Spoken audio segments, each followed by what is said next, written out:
Hi there, wig lover. This is Heather from CysterWigs.com, and today I'm bringing you a review by request. This is the Kenzie wig by Noriko in the color Almond Spice R.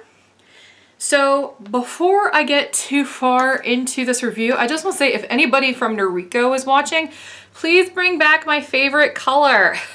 This is Cinnamon Spice R, which you discontinued because apparently you don't want anyone to have brown wigs with red highlights, but this was an awesome color, so bring it back. It's been discontinued for like 2 years, and that's 2 years too long. So, all right, I digress. So this color, the coconut spice. We got natural light coming in from over here, fake light coming in from over here. So you can see in the natural light that this color is a medium brown, similar to a number 8 base. Also has that at the root. And then on top of that, I would say it's kind of like a blended highlight. It's got a little bit of light golden brown in it. And it also has some very notable golden blonde on top of that. So you can pick up little hints of each. I'm going to turn off the overhead light for a second because it's making the color pull red. This has no red in it whatsoever. You could see in the light without the overhead on that it has gold in it for sure, and it has that kind of caramely light brown in with the mix, and then the darker color at the base. And it's got a lot of highlights. These spice shades have a lot of highlight in them. So if you see a color named blah blah blah spice, like my cinnamon spice that I'm complaining about, they tend to have a lot of highlighting. So very pretty color, lots of tones. But the thing is, like, here, let me zoom out. Even with all the highlights, the colors go so well together that it doesn't look garish or fake. It just looks like you went to a salon and had a bunch of really good highlights thrown in. So good stuff. This wig looks pretty much just like the manufacturer photos, which to me is always a big plus, because it drives me crazy when I look at the manufacturer's photos for a wig and it's either been styled to the nth degree or it just look like the angle or something just makes it look absolutely nothing like the real deal. This wig, thankfully, looks almost exactly like the photos, which is fabulous. It's got a lot of hair. A lot of hair. So if you are somebody that thinks that having a lot of hair in a wig is not a good thing, I can tell you from experience that this is going to be a very easy one to thin out. So all you need is a pair of thinning shears. They're really easy to work with. So if you're the kind of person that thinks that you need to thin out your wigs or have your wigs thinned out for you, I usually refrain from thinning people's wigs out for them, just because it's something that should really be done while the thing's on your head, honestly. So that way you can say, hey, that's good. You know, if I do that while you're not around, it's kind of hard for me to gauge, especially if I've never met you in person, what the proper amount of volume is going to be for your head. So if you get yourself a pair of thinning shears, which they're not inexpensive, I will throw that out there, like, you know, I think bottom of the line thinning shears are going to run you around 30 bucks. But if you get a nice pair of thinning shears, they're really easy to use. They look kind of like a cross between scissors and a comb.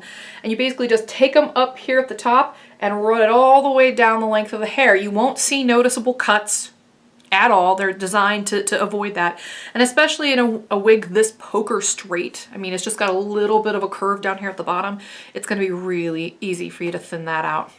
So pro tip there, if you're the kind of person that thinks that a lot of hair is super overwhelming on you, get some thinning shears and it will never be a problem for you again.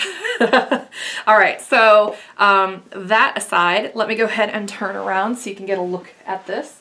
I think this is a super flattering mid-length. Let me tilt the camera up just a smidge. There we go. Here's the back. Definitely mid-length. Moves well. All Noriko wigs move well. They're a little on the heavy side.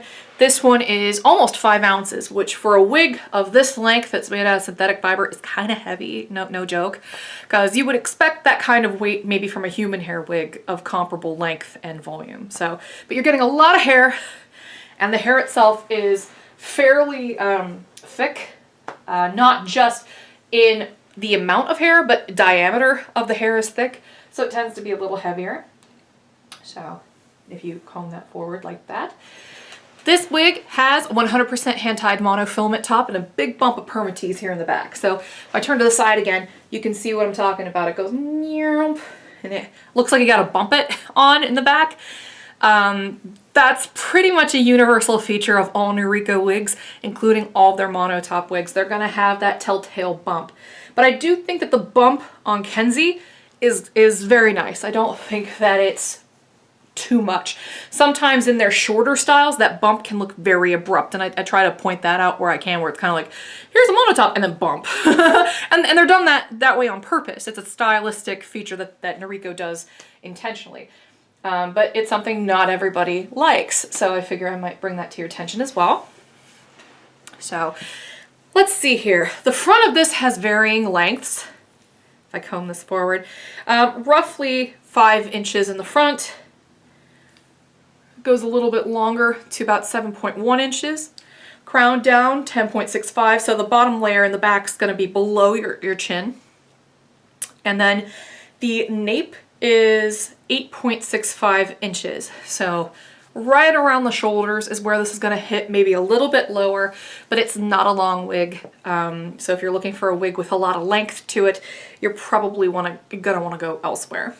But this is going to be a nice length for a professional wig, or for just going around and getting some groceries and looking fly wig.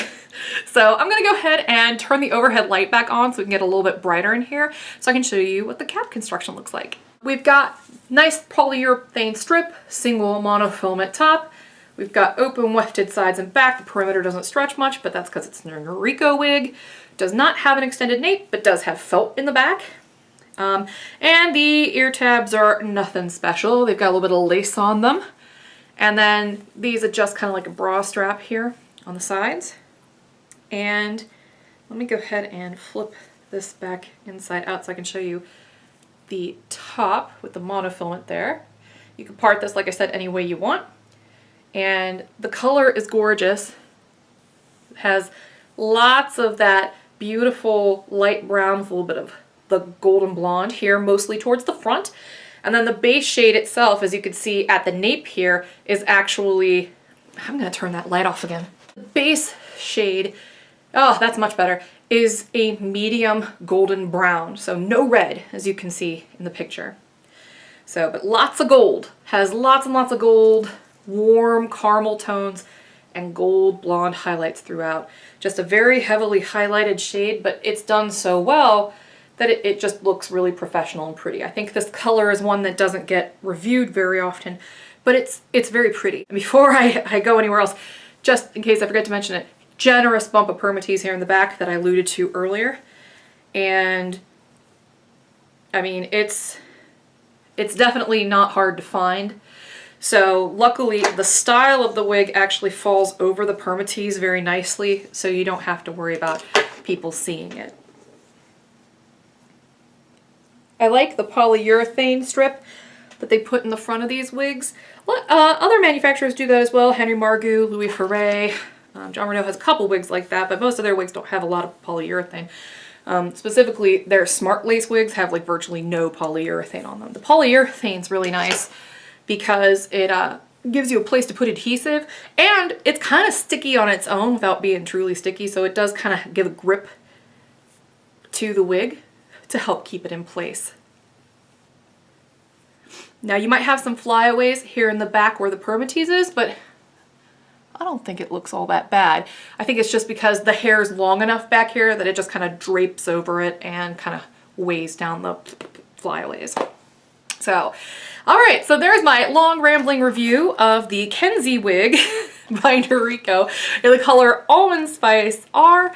If you have any questions at all, let me know. You can send me an email, visit my web store, CysterWigs, CysterWigs.com. And thanks for watching. Have a great one. Bye-bye.